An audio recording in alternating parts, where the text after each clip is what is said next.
まざまなコーヒー器具を紹介するスペシャルティコーヒーショップクラスの YouTube チャンネルへようこそ。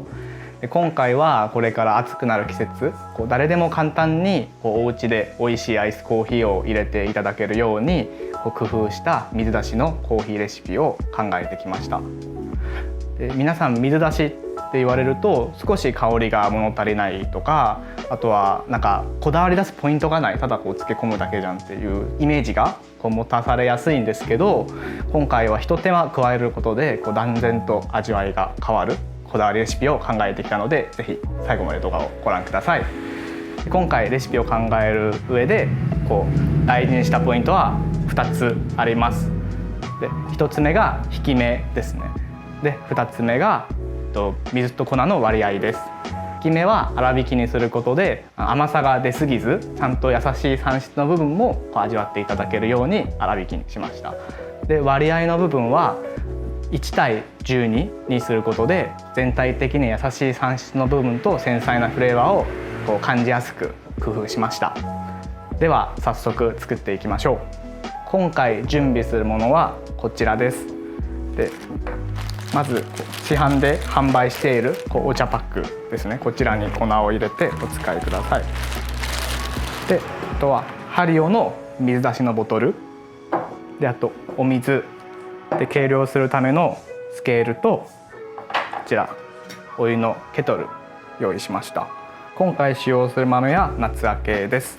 で事前に50g の豆を粗挽きでひいて用意しているので、割合1対12ですね。50g に対して今回 600ml の水を注いでいきたいと思います。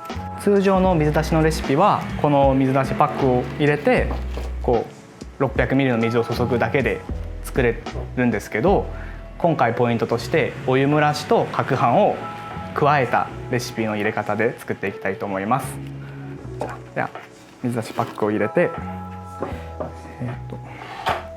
150ml 93度のお湯で30秒間お湯の蒸らしを入れていきます。しっかりパックにお湯が当たるように注いでいきます。で30秒が経過したら残り 450ml の水を注いでいきます。でこの状態でしっかり水に浸かるように攪拌していくんですけど、お家では通常スプーンとかを使ってこうやって落ち込む場合が多いかなと思われます。しっかり蓋を閉めてボトルごと回すと攪拌することができるので、ぜひお家でもこんな感じで試されてみてください。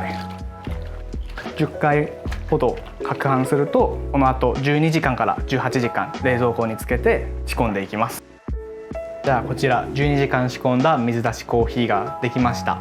で今回はお湯蒸らしと攪拌をしたこだわりの水出し以外にも通常仕込んだ水出しコーヒーも用意しているので、どんな味の違いが出てくるか実際飲み比べていきたいと思います。では早速飲んでくれる方をお呼びします。拓也さん。はい。こんにちは。焙煎チームの拓也です。水出しコーヒーを2つ仕込みました。ありがとうございます。拓也さんには実際ブラインドで飲んでもらいたいと思うんですけど。見た目は一緒っすね。なんかそんな変わんないですね。そうですね。パッと見はね。じゃあ注いでいきたいと思います。お願いします。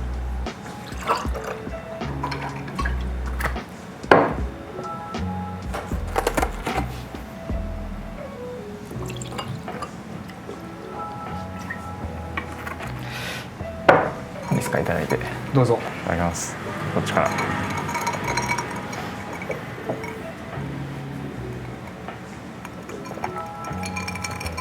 うん。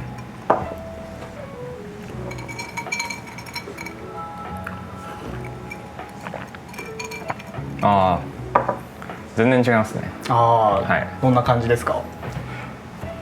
こっち蒸らしいですか。あ、そうですね。こっちが。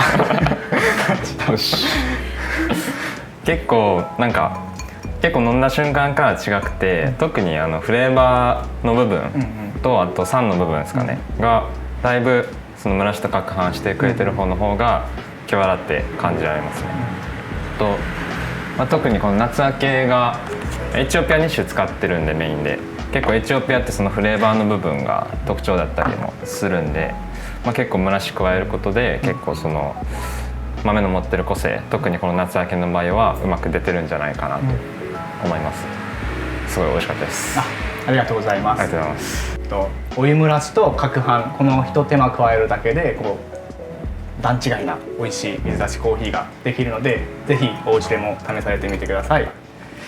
ジョンミン、今日は YouTube 撮影初めてだったと思うんですけど、どうでしたか？いやー、やっぱりカメラ見て話すってこう普段頭で思ったことが全部フリーズしちゃいますね。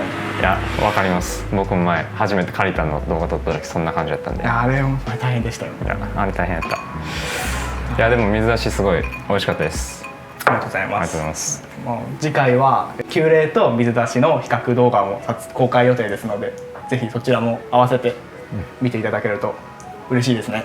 ね、結構深掘った内容になってるんで、急冷と水出しのそもそもの抽出の違いとか、それによってどういう味わいに変化が出てるのかっていうのがすごい面白い動画になってるんで、ぜひ見てみてください。YouTube チャンネルの高評価の方もよろしくお願いします。グッドボタンね。グッドボタン。ではさようなら。さよなら。ねいや、水出し美味しい。ほんまに。ウエス。